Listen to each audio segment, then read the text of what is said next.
Have you ever felt like you were just being used? Like you were a tool someone needed to get something they wanted? It's a pretty bad feeling, right?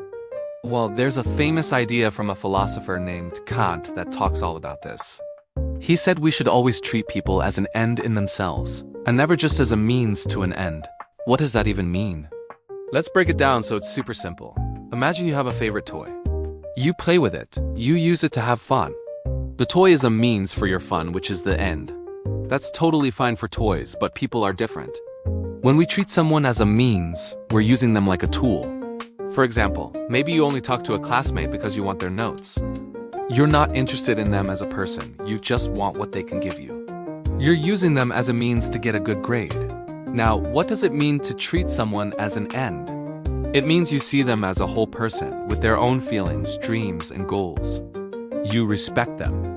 When you make a new friend because you genuinely enjoy their company and want to get to know them, you're treating them as an end. You value them for who they are, not for what they can do for you. Of course, in real life, things get a bit mixed up.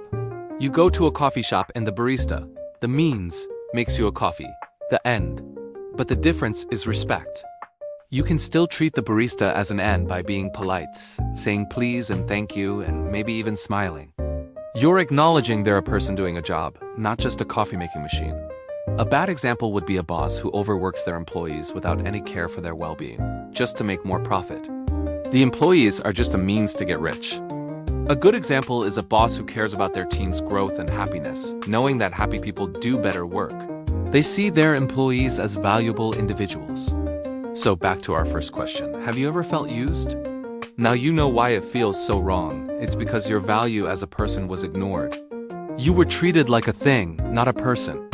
The big idea here is to remember that everyone around you has a life as complex and important as your own. They are the main character of their own story, just like you are in yours. Here's a question for you to think about. Can you think of a time you treated someone as an end, and how did it make both of you feel? Let me know in the comments. Thanks for watching, and don't forget to subscribe for more thoughts like this.